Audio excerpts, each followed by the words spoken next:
નમસ્કાર મિત્રો, આપણે આગળના બંને લાઈવ વિડીયોની અંદર ચેપ્ટર નંબર 1 અને ચેપ્ટર નંબર 2ના એમસીક્યુનું સોલ્યુશન કર્યું છે, જે પીવાયક્યુ ક્વેશ્ચન્સ છે, એટલે કે જે પાછળના વર્ષોમાં પૂછાઈ ગયા છે 2022થી 25ની અંદર માર્ચ અને જૂન બંને પેપરના પ્રશ્નો આપણે સોલ્વ કર્યા છે.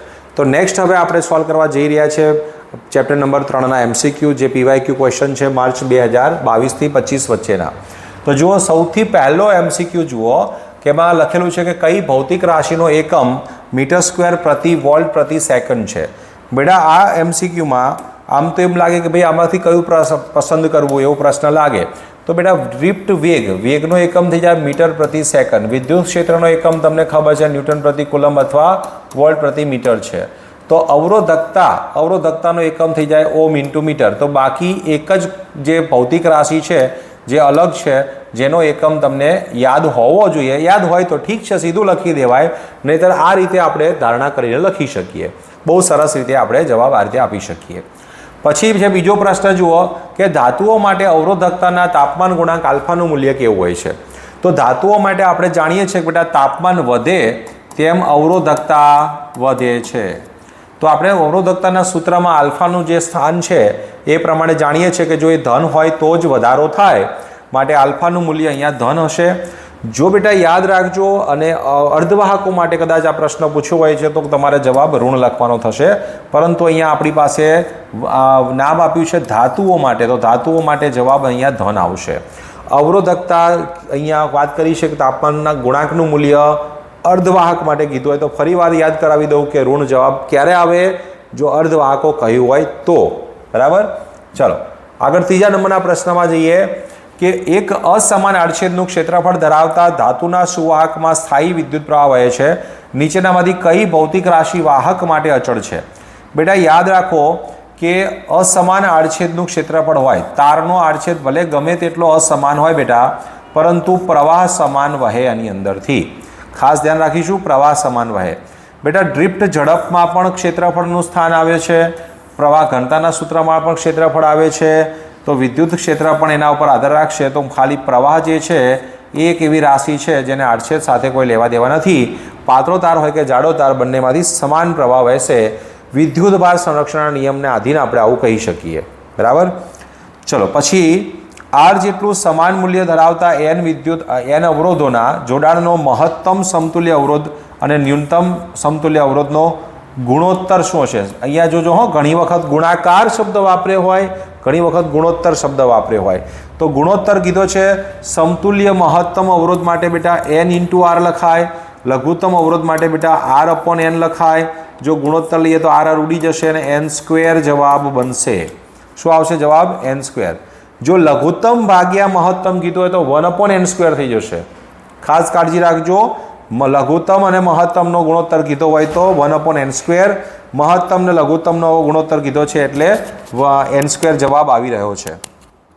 ચલો બાદ એ પછીનો પ્રશ્ન જોઈએ આગળ. અહીંયા આપણે આગળનો પ્રશ્ન નંબર 5માં જઈએ. પ્રશ્ન નંબર 5માં શું કહે છે જોઈ શકો છો કે પરિપથમાં દર્શાવ્યા મુજબ બે વિદ્યુત કોષો કે જેમના ઈએમએફ અનુક્રમે E1 અને E2 છે તથા આંતરિક અવરોધ R1 ને R2 છે, તો તેમને સમાંતરમાં જોડ્યા છે. તો E2 ગ્રેટર દેન E1 હોય તો આ કેસમાં જવાબ શું આવવો જોઈએ. બેટા, સમતુલ્ય ઈએમએફનું જો તમે સૂત્ર જાણતા હોય તો E1 R1 plus E2 R2 upon R1 plus R2 સૂત્ર સમથિંગ કંઈક છે. જો તમે એની અંદર બેટા આરને સમાન ધારી લો છો તો E1 પ્લસ E2 બાય 2 જવાબ મળશે. એટલે ટૂંકમાં E ઇક્વલન્ટનું મૂલ્ય જે ખરું એ આની વચ્ચે હોવું જોઈએ. E1 અને E2 ની વચ્ચે તમને મળશે. બરાબર, એટલે કે ટૂંકમાં E ઇક્વલન્ટ આંતરિક અવરોધ R1 અને R2 થી સ્વતંત્ર છે. તો કે ના ભાઈ, એમાં સૂત્રમાં કિંમત મૂકવી પડે છે. પછી ઇક્વલન્ટ એ E1 કરતાં નાનું છે, તો કે E1 કરતાં નાનું ન મળે, કેમ કે આપણે જોયું કે જો R સમાન લઈએ તો પણ એમના સરેરાશના મૂલ્ય જેટલું હોય છે. એટલે E1 અને E2ના વચગાળાના મૂલ્યનું મળવું જોઈએ. એટલે કે આ જવાબ સત્ય છે કહી શકાય. અને સરવાળો તો થતો નથી ડાયરેક્ટ, કારણ કે આંતરિક અવરોધનો પણ અહીંયા રોલ છે. એટલે આપણે જોયું કે E1 પ્લસ E2 બાય 2 થઈ શકે કદાચ આંતરિક અવરોધ સમાન લઈએ તો પણ. એટલે ખાસ ધ્યાન રાખીશું આ વાતનું. તો આ બંનેની વચ્ચેનું મૂલ્ય હોઈ શકે. પછી કિર્ચોફનો બંધગાળાનો નિયમ કયા નિયમની રજૂઆત છે. બંધગાળો એટલે બેટા કિર્ચોફનો બીજો નિયમ. કિર્ચોફનો બીજો નિયમ એ ઉર્જા સંરક્ષણના નિયમ પરથી મેળવવામાં આવેલો છે. કદાચ તમને એમ કહે કે પ્રથમ નિયમ કયા સંરક્ષણની રજૂઆત છે, તો એ વિદ્યુતભાર સંરક્ષણના નિયમમાં આવશે. પરંતુ અહીંયા બંધગાળાનો નિયમ એટલે કેવીએલ કિર્ચોફનો દ્વિતીય નિયમ કીધો છે, બીજો નિયમ કીધો છે, એટલે એ ઉર્જા સંરક્ષણ નિયમ પરથી મેળવવામાં આવેલો છે. પછી આગળના પ્રશ્નમાં જુઓ કે એક અસમાન આડછેદનું ક્ષેત્રફળ ધરાવતા ધાતુના સુવાહકમાં સ્થાયી પ્રવાહ વહે છે, કઈ ભૌતિક રાશિ વાહક માટે અચળ રહે? તો હાલ જ રિપીટ થયો ભાઈ આ પ્રશ્ન, માર્ચ 2023માં આગળનો પ્રશ્ન ફરીથી આવ્યો છે. વિદ્યુત પ્રવાહ અચળ રહેશે. ફરીથી ધ્યાન રાખીશું, વિદ્યુત પ્રવાહ અચળ રહેશે. ભલે ઓપ્શન નથી આપ્યા, આપણે ઓપ્શન વગર પણ ડાયરેક્ટ જવાબ કહી શકીએ છીએ. જોઈએ ઓપ્શન પણ એ જ પ્રકારના હશે. જુઓ અહીંયા હશે જ આગળ ઓપ્શન એ પ્રકારના. જુઓ જોઈ શકો છો, પ્રવાહ છે આપણી પાસે, પ્રવાહ ઘનતા ડ્રિફ્ટ વેગ. એટલે સારો પ્રશ્ન છે, 2 વખત આવી ગયો છે, એટલે થોડીક તમને પણ શક્યતા ખબર પડે કેવા પ્રકારના પ્રશ્નો આવી શકે છે. એમ એલ લંબાઈના સુવાહક તારને સમાન રીતે ખેંચીને તેની લંબાઈ બમણી કરતા તેની વાહકતા પર શું અસર થાય? બેટા એ ધ્યાન રાખજો, અહીંયા એક ભૂલ મોટી શક્યતા થવાની રહે. વાહકતા શબ્દ વાપર્યો છે, વાહકતા પરિમાણ પર આધારિત નથી એટલે અચળ રહેશે. આ જગ્યાએ અવરોધકતા વાપરે તો પણ અચળ રહે. પણ અવરોધ કહે તો કે ખેંચીને તારની લંબાઈ તમે બમણી કરો છો તો અવરોધ કેટલો થાય? તો અવરોધ n² એટલે કે 2 વર્ગ ગણો એટલે કે 4 ગણો થાય. પણ અહીંયા આપણને વાહકતા કીધું છે બેટા, એને પરિમાણ સાથે કોઈ લેવા દેવા નહીં એટલે અચળ રહેશે. ત્યારબાદ આપેલ પદાર્થોમાંથી કયા પદાર્થો તાપમાન વધારતા તેની અવરોધકતા ઘટે? તો એ સિલિકોન. સિલિકોન બેટા અર્ધવાહક છે, હમણાં જ તમને કીધું અર્ધવાહક માટે આલ્ફાનું મૂલ્ય ઋણ હોય, તાપમાન વધારતા એનું અવરોધકતાનું મૂલ્ય જે છે એ ઘટશે, વધશે નહીં. જ્યારે તાંબુ, એલ્યુમિનિયમ, નિક્રોમ એ બધામાં વધારો થશે. કારની સંગ્રાહક બેટરીનું EMF આપણને આપ્યું છે 12 વોલ્ટ છે. બેટરીનો આંતરિક અવરોધ સ્મોલ r આપણને આપ્યો છે 0.6 ઓહ્મ. તો બેટરીમાંથી મહત્તમ ખેંચી શકાતો પ્રવાહ I બરાબર E/R થાય. એક્ચ્યુઅલમાં સૂત્ર છે E/R પ્લસ કેપિટલ R એટલે કે બાહ્ય અવરોધ પણ આવે, પરંતુ આપણે મહત્તમ પ્રવાહ જોઈતો હોય તો બાહ્ય અવરોધને 0 કરી દઈએ તો આપણને જવાબ કેટલો મળશે? 12 ભાગ્યા 0.6 એટલે 6 દુને 12 એટલે 20 એમ્પિયર જવાબ બને. તો ઓપ્શન એ અહીંયા સાચો બને છે. ત્યારબાદ ફરીથી એવો જ પ્રશ્ન હમણાં જોયો, એનો રિપીટ પ્રશ્ન છે. નીચેનામાંથી કોની અવરોધકતા તાપમાનના વધારા સાથે ઘટતી જાય? તો તાપમાનના વધારા સાથે અર્ધવાહકની અવરોધકતામાં બેટા ઘટાડો થાય. આની જગ્યાએ જવાબમાં અહીંયા અવરોધકતાની જગ્યાએ વાહકતા કીધું હોય તો વાહકતામાં કોના સાથે ઘટતી જાય વાહકતા? તો અહીંયા ધાતુઓની વાહકતા આવશે. બરાબર, મિશ્ર ધાતુઓની વાહકતામાં ફેરફાર થશે. નેક્સ્ટ પ્રશ્ન, નવા પ્રશ્નમાં જઈએ. આગળ લખે છે કે ભાઈ નીચે આપેલ વિદ્યુત પરિપથમાં બિંદુઓ A અને B વચ્ચેનો સ્થિતિમાનનો તફાવત કેટલો? બેટા VA અને VB આમનો તફાવત લેવો હોય મારે તો પરિપથમાં પ્રવાહની જરૂર પડશે. પ્રવાહ હશે તો જ આપણે કિર્ચોફના નિયમ પ્રમાણે ગણતરી કરી શકીશું. તો આ બંને અવરોધો બેટા શ્રેણીમાં છે એટલે 1 અને 2 નો સરવાળો 3 ઓહ્મ થાય. તો પરિપથમાં પ્રવાહ એટલે વોલ્ટેજ ભાગ્યા કુલ અવરોધ એટલે કે 9 ભાગ્યા 3 એમ્પિયર પ્રવાહ થયો. ચલો 3 એમ્પિયર વિદ્યુત પ્રવાહ આ માર્ગે વહી રહ્યો છે અને કિર્ચોફના નિયમ પ્રમાણે જો આપણે લગાડીએ તો VA, પછી બેટરીના ધનથી હું ઋણ ઉપર જઉં છું એટલે -9 લખી દઉં અને પ્રવાહની વિરુદ્ધ દિશામાં એટલે +IR એટલે 2 ગુણ્યા 3 બરાબર બિંદુ B આગળ પહોંચ્યા તો ત્યાં સ્થિતિમાન VB થઈ જવું પડે. તો VA -9 + 6 બરાબર VB. તો VA - VB બરાબર આ બંનેનો તફાવત લેતા 3 મળશે, જે જમણી બાજુ લઈ જઈએ એટલે +3 વોલ્ટ થઈ જાય. તો જવાબ આવે +3 વોલ્ટ. VA - VB બરાબર 3 વોલ્ટ જવાબ. બરાબર, સરસ મજાનો પ્રશ્ન છે. ત્યારબાદ છે 10 વોલ્ટનું EMF 3 ઓહ્મ આંતરિક અવરોધ ધરાવતી બેટરીને 17 ઓહ્મના અવરોધ સાથે જોડવામાં આવે તો પરિપથમાં પ્રવાહ કેટલો? બેટા હાલ જ આપણે સૂત્ર વાપર્યું હતું E/R + R.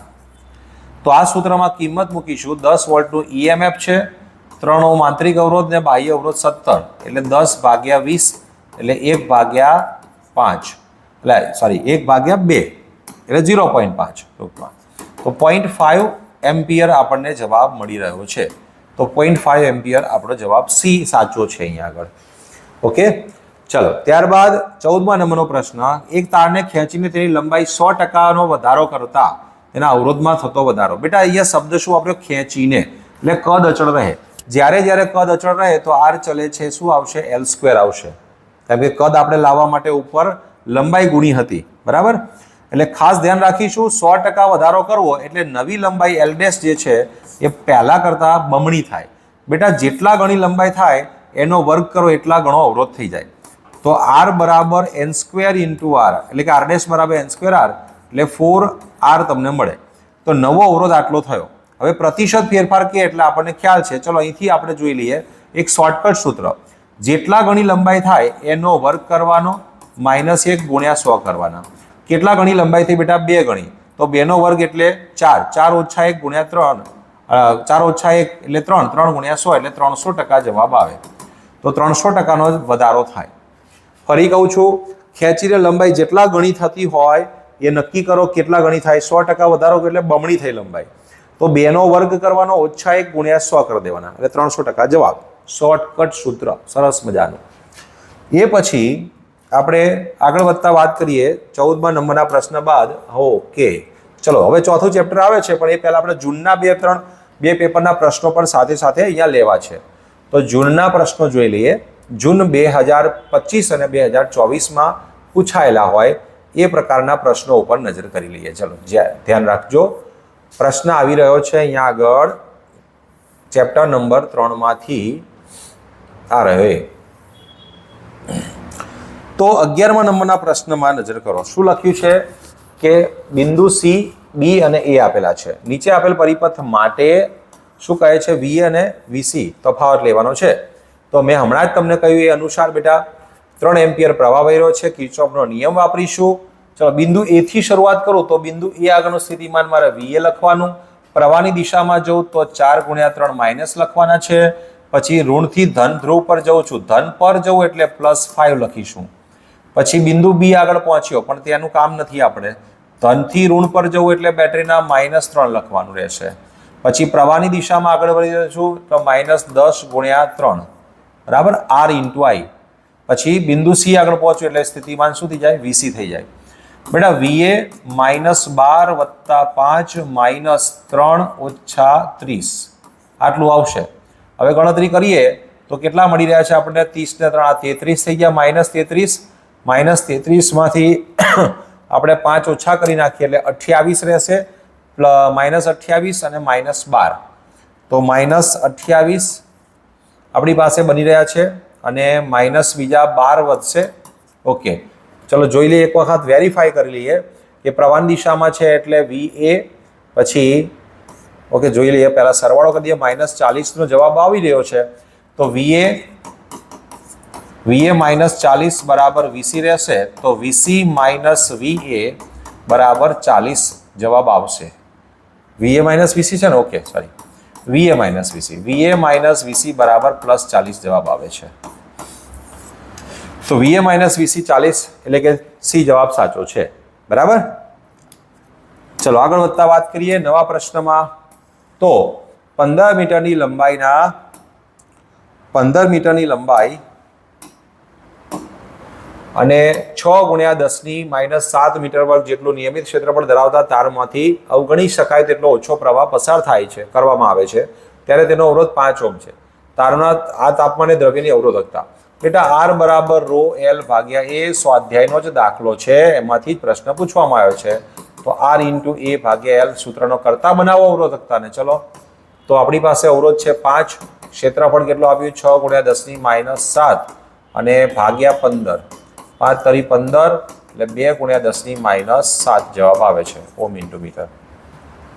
બરાબર, આટલું મળશે આપણને.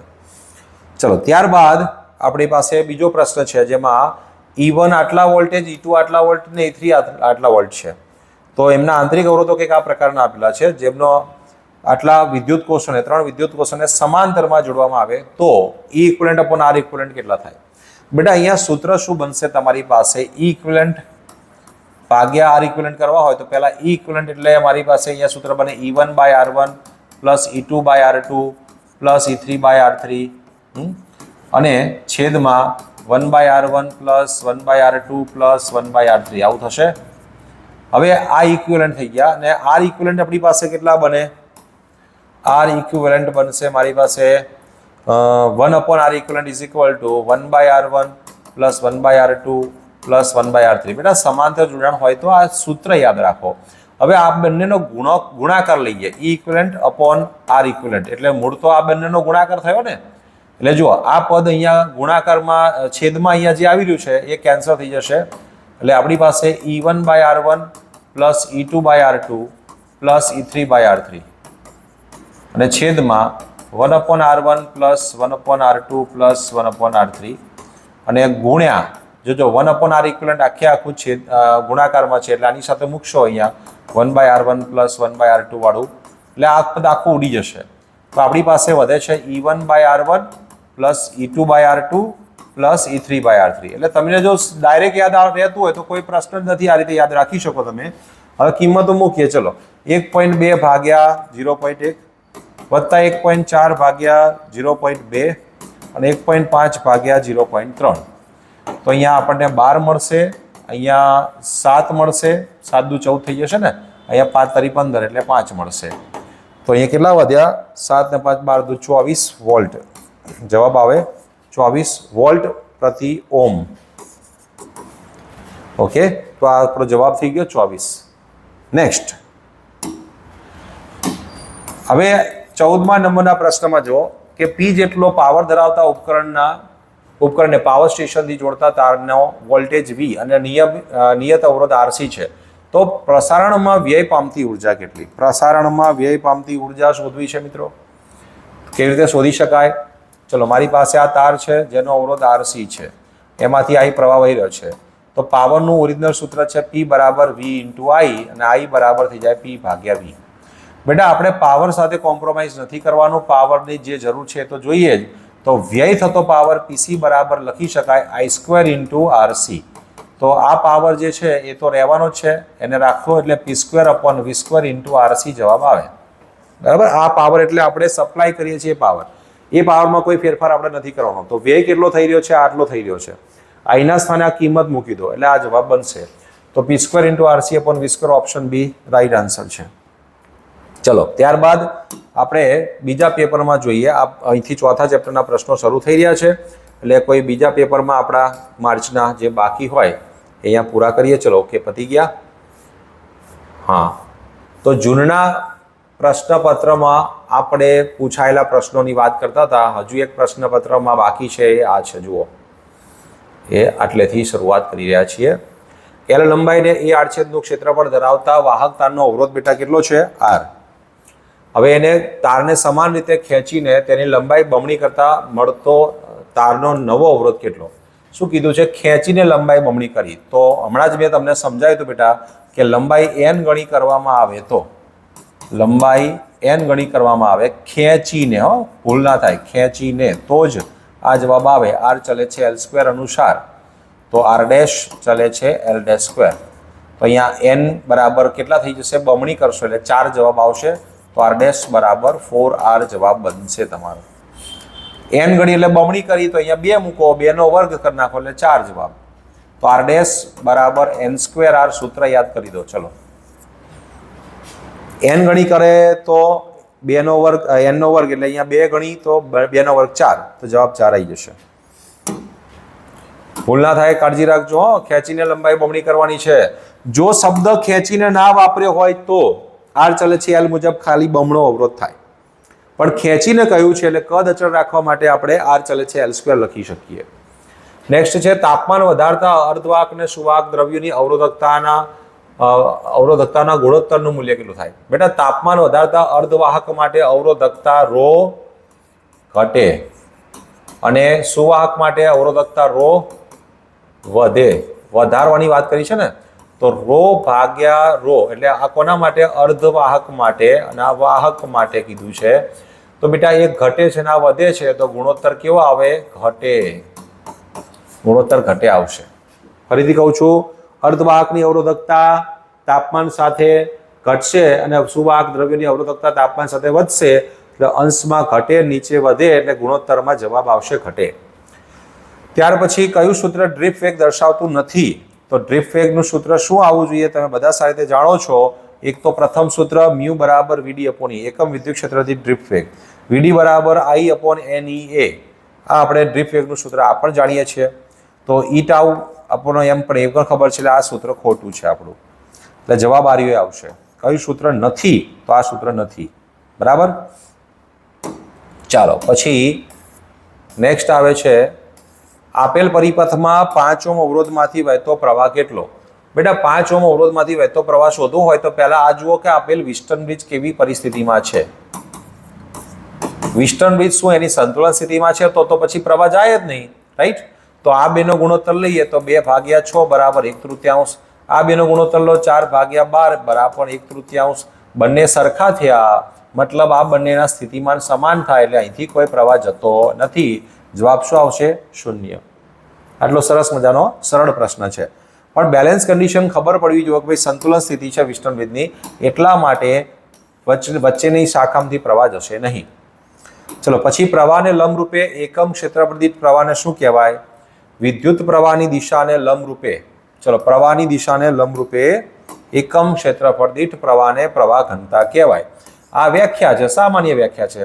પ્રવાહની દિશાને લંબરૂપે એકમ ક્ષેત્રફળમાંથી પસાર થતા વિદ્યુત પ્રવાહને કહેવાય પ્રવાહ ઘનતા. જે બરાબર I/A. ચલો પછી આગળ વાત છે. હવે આગળનો નવું ચેપ્ટર શરૂ થાય છે એટલે આપણે જૂનના પણ પેપરના પ્રશ્નો, 2 પેપરના પ્રશ્નો સોલ્વ કરી દીધા છે. તો તમે બેટા 5-6 પેપરના પ્રશ્નો જોઈ લીધા અને તમને આઈડિયા આવી ગયો હશે કે કેવી રીતે આપણે હવે સોલ્વ કરવા પ્રશ્નો. તો ચેપ્ટર 3ના મોસ્ટ આઈએમપી પ્રશ્નો આપણે સોલ્વ કર્યા, જે તમને ખૂબ ઉપયોગી બનવાના છે બોર્ડની પરીક્ષા માટે. ચલો મળીએ ત્યારે ફરીથી આગળના નવા પ્રકરણ માટે.